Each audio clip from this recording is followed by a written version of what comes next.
हरि ओम. योगदास जय गणेश जोशी यांनी प्रवचनांमधून सांगितलेले कथामृत क्रमांक 210 स्वानुभव.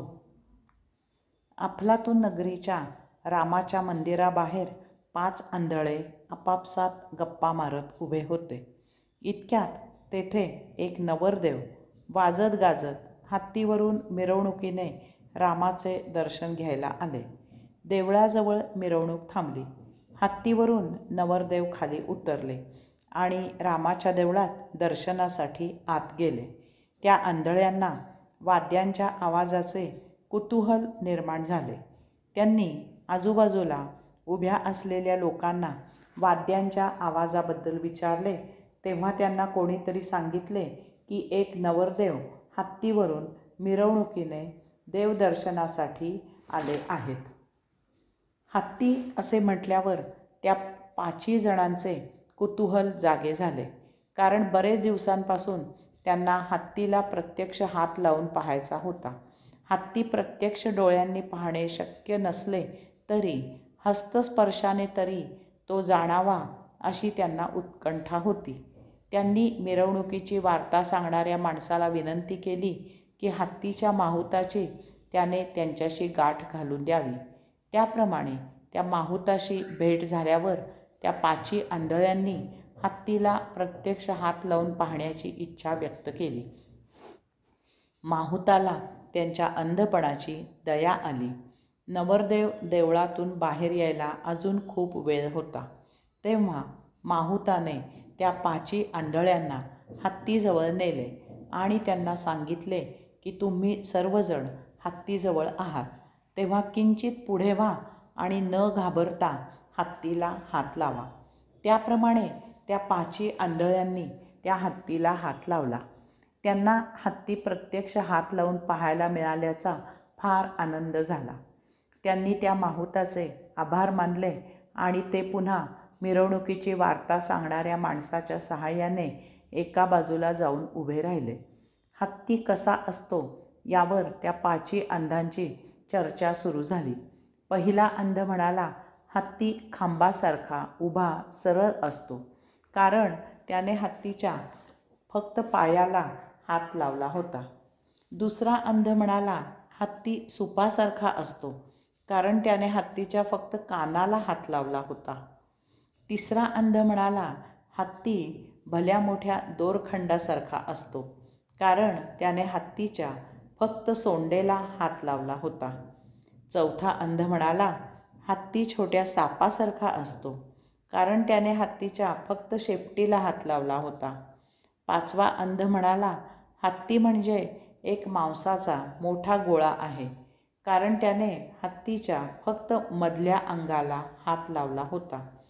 अशा प्रकारे ज्याला जे दिसते, भावते, उमजते त्याप्रमाणे जो तो बोलत असतो, कारण कोणालाही वस्तू सर्वांगाने कधीही पाहता येत नाही.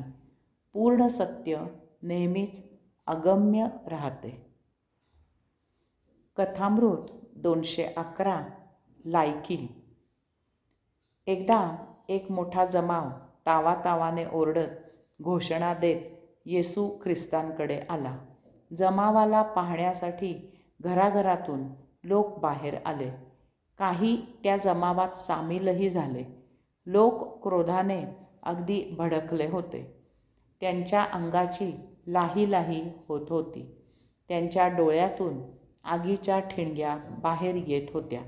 जोरजोरात हातवारे करून ते एकमेकांना काहीतरी सांगत होते.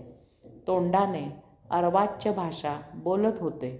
जरा एक छोटीशी ठिणगीच पडायचा अवकाश होता. तत्काळ आगीचा भला मोठा डोंब पेटला असता. हे सर्व पाहून येशू ख्रिस्तांनी जमावाला विचारले की असे नक्की काय झाले आहे की आपण सर्वजण इतके भडकले आहात. तेव्हा त्यातील काही जणांनी आपणहून जमावाचा पुढाकार घेतला आणि त्यांनी एका स्त्रीला येशू ख्रिस्तांपुढे आणून उभे केले. त्यांनी येशू ख्रिस्तांना सांगितले, ह्या स्त्रीने व्याभिचार केला आहे.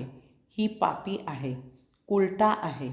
ही आपल्या सभ्य समाजात राहण्याच्या लायकीची नाही, तेव्हा हिला त्वरित शिक्षा ही झालीच पाहिजे. आपण हिची शिक्षा जाहीर करा. येशू ख्रिस्तांनी त्यांचे सर्व म्हणणे शांतपणे ऐकून घेतले. इतक्यात त्या जमावातील एक जण पुढे आला आणि येशू ख्रिस्तांना म्हणाला, अशा स्त्रीला एकच शिक्षा दिली जाते, तसा आपल्या समाजाचा नियमच आहे. तेव्हा या स्त्रीला त्या नियमाप्रमाणे येथे भर चौकात सर्वांनी दगडांनी ठेचून ठार मारले पाहिजे. म्हणजे तरी इतर कोणी असे पाप, व्याभिचार करायला धजणार नाहीत. तेव्हा आपण आम्हाला हिला दगडांनी ठेचून ठार मारायला परवानगी द्यावी. येशू ख्रिस्तांनी पाहिले की सर्वांनी अगोदरच हातात दगडांची जमवाजमव केलेली आहे. जमाव त्या स्त्रीला दगडांनी ठार मारायला अगदी उतावीळ झाला आहे. केवळ येशू ख्रिस्तांनी इशारा करायचा अवकाश होता. येशू ख्रिस्तांनी जेव्हा त्या स्त्रीला विचारले, तेव्हा तिने आपल्याला गुन्हा कबूल असल्याचे त्यांना सांगितले. आता तर मोठी पंचाईत आली.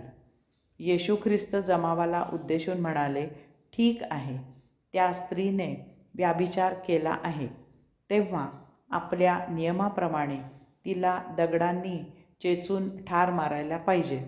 परंतु ज्या कोणी आत्तापर्यंत व्याभिचार केलेला नाही, मनातही व्याभिचाराचा विचार आलेला नाही, कधी कल्पनेतही व्याभिचार केलेला नाही, अशा पवित्र लोकांनीच पुढे यावे आणि स्त्रीला दगड मारावा.